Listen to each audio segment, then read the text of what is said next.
هاي الحدود الجنوبية في الأمم المتحدة. الأمم المتحدة رسم الخريطة هذه. هاي الحدود الجنوبية. ها هي الحدود الجنوبية. هاي وسترن سهرة، الصحراء الغربية.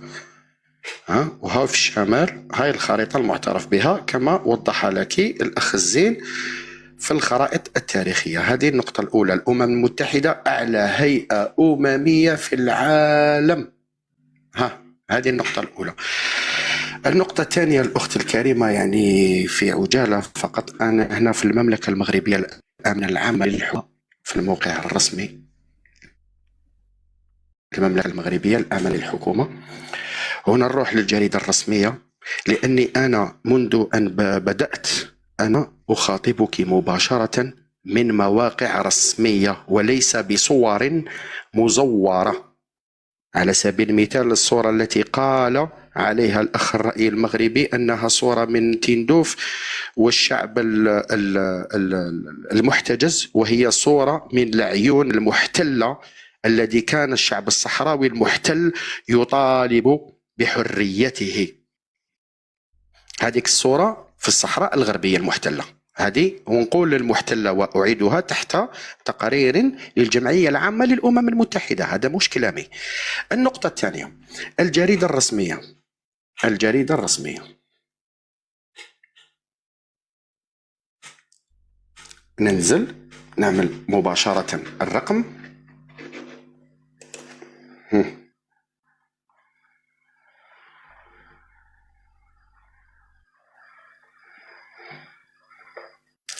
3388 مكرر.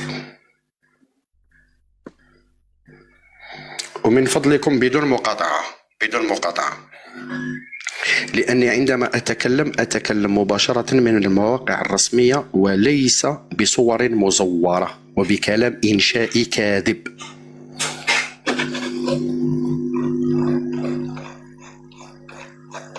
ننزل الصفحة 21.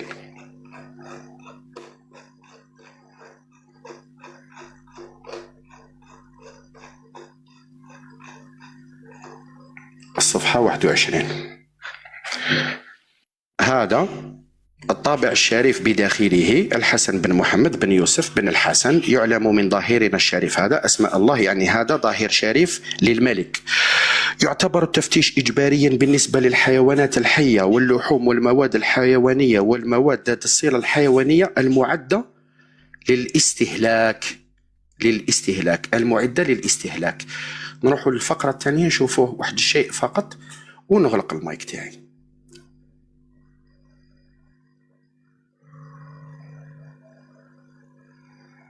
الفصل الثاني. يجرى التفتيش الحيوانات المسلمة لحمها إلى العموم لأجل الاستهلاك، هي حيوانات الجزارة، الحيوانات التي تعيش حياة الدواجن من البقر والغنم والماعز والإبل والخنازير والخيل والحمير.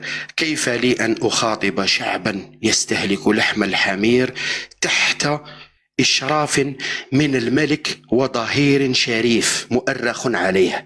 الأخت الكريمة أعتذر لك لأني خاطبتك من مواقع رسمية وليس بصور.